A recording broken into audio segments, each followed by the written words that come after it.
Hello everyone, welcome on Mohari Devita Padia Girls College YouTube channel. This side Pooja Sharma. In this class, we will talk about a poem which is in BA second year student syllabus of MDS University, and the poem name is Light Shining Out of Darkness, which is written by William Cooper. William Cooper lifespan is 1731 to 1800.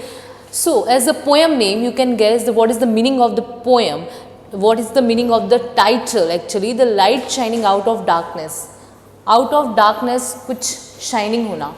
सो ये जो poem है ये William Cooper की है. ये एक religious poem है. इसमें जो विलियम कूपर है इन्होंने बहुत ही ब्यूटीफुल डिस्क्रिप्शन दिया है between God and this materialistic world, है ना, कि जो इंसान है वो कैसे सोचता है और गॉड जो है वो क्या क्या कर सकता है और हमें कितना फेथ उन पे करना चाहिए. बहुत ही ब्यूटीफुल पोएम है ये. विलियम कूपर की ऑलरेडी हम एक पोएम पढ़ चुके हैं, portrait picture of my mother's picture, वो हमने ऑलरेडी पढ़ ली है पोएम. और ये जो पोएम है ये एक रिलीजियस पोएम है. वो जो पोएम थी वो विलियम कूपर का खुद का ऑटोबायोग्राफिकल एलिमेंट्स बोल सकते हैं, खुद के इमोशन और फीलिंग्स थी रिलेटेड टू हिज मदर. जब ये छोटे थे उनकी माँ की डेथ हो गई थी तो उन्होंने अपनी फीलिंग्स और इमोशंस के साथ वो पोएम लिखी थी.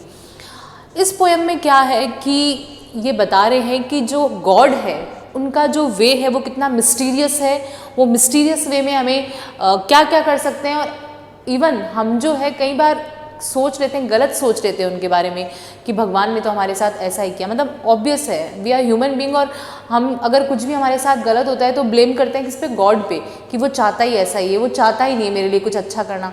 बट हम ये नहीं समझते हैं कि उसके पीछे हिडन क्या है. हिडन इन द सेंस कि हो सकता है कि कई बार हमें ऐसा दुख झेलने को मिले जिससे हमें यूँ लगे कि यार गॉड ने हमारे साथ ऐसा क्या किया, बट उसके पीछे बहुत कुछ हमारे लिए अच्छा छुपा हुआ हो. तो ये चीज़ हमें समझनी बहुत ज़रूरी है. In the sense, in the short meaning कि हमें गॉड पे फेथ करना बहुत ज़रूरी है. हम उन पे ब्लाइंडली फेथ करें ये हमारे लिए बेटर है.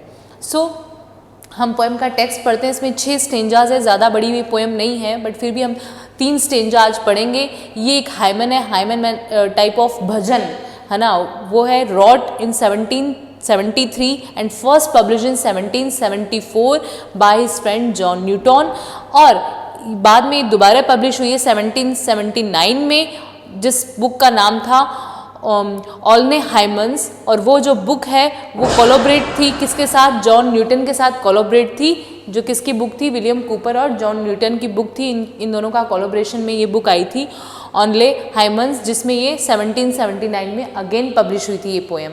और लिखी कब गई थी, 1773 में. तो इसका हम टेक्स्ट पढ़ते हैं. God moves in a mysterious way. God moves in a mysterious way. God जो है वो अपने मिस्टीरियस वे में, एक रहस्यमय वे में कहीं भी मूव कर सकता है.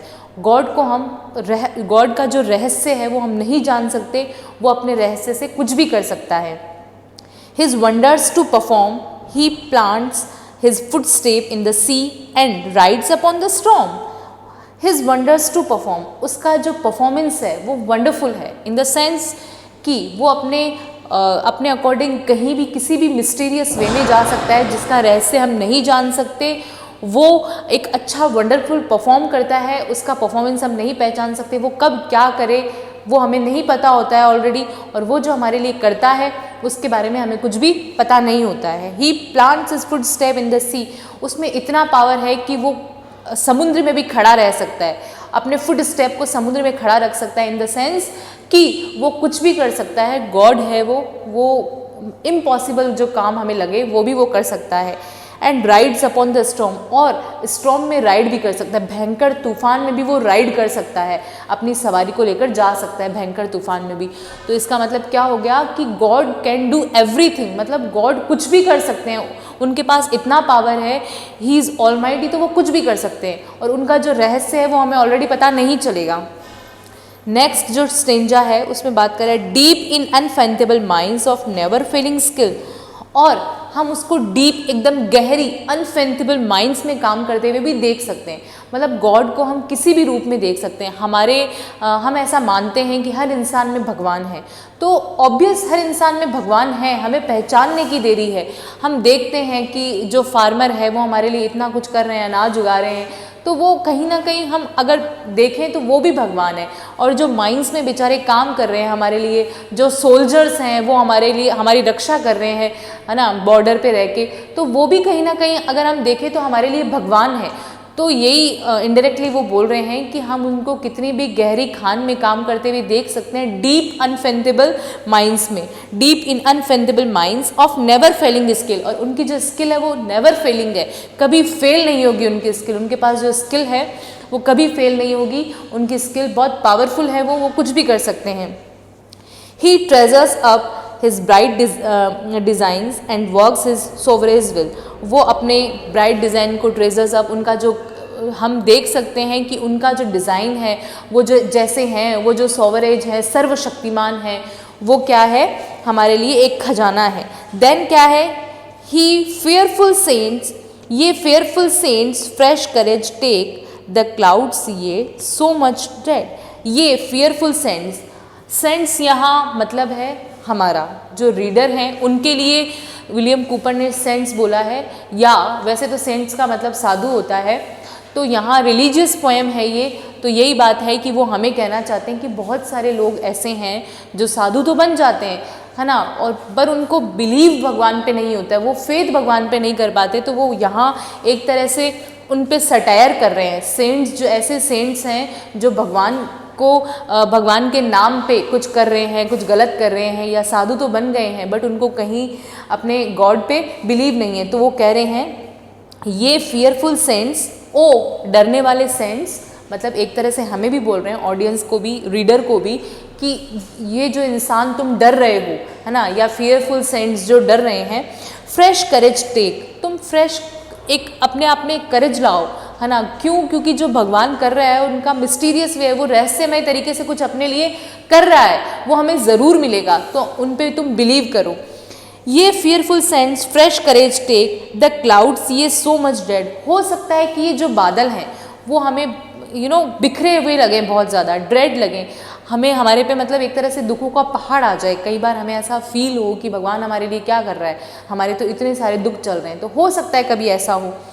Are big with mercy and shall break in blessing on your head the clouds ye so much dread. हो सकता है जो बादल हैं वो बहुत ज़्यादा दुखी भरे हों, आर बिग विद मर्सी, पर वो हमारे पे एक दयापूर्ण रूप में बरसेंगे, एंड शेल ब्रेक, है ना, and shall break in blessing on your head, और उनका जो हमारे पे बादल ब्रेक होंगे वो उनकी बहुत सारी अच्छी आशीर्वाद के साथ हमारे पे ब्रेक होंगे, है ना, हमारे हेड पे आएंगे। हेड इन द सेंस कि वो हमें एक अच्छा आशीर्वाद दे रहे हों। हो सकता है कई बार हमें दुख हो, हमें ऐसा फील हो कि भगवान हमारे लिए क्या कर रहा है, बट वो हमारे लिए ज़रूर कुछ अच्छा कर रहा है। तो आज हमने ये 3 स्टेंजा पढ़े, नेक्स्ट वीडियो में हम इसके 3 स्टेंजा और पढ़ेंगे। इस पोएम में यही है कि ये पोएम जो एक रिलीजियस हाइमन है, एक भजन है, इसमें जो विलियम कूपर है वो गॉड और ये मटीरियलिस्टिक वर्ल्ड के जो लोग हैं, भौतिकवादिता के जो लोग हैं, इस संसार में जो हम फंसे हुए लोग हैं, उनके बारे में बता रहा है, हमें सिखा रहा है विलियम कूपर इनडायरेक्टली कि तुम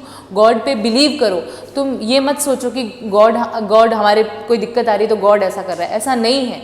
हो सकता है उसके पीछे उनका कोई हिडन मीनिंग छुपा हुआ हो। सो नेक्स्ट हम जो इनके 3 स्टेंजा रिमेनिंग है कल उसके बारे में बात करेंगे। तब तक के लिए थैंक यू सो मच।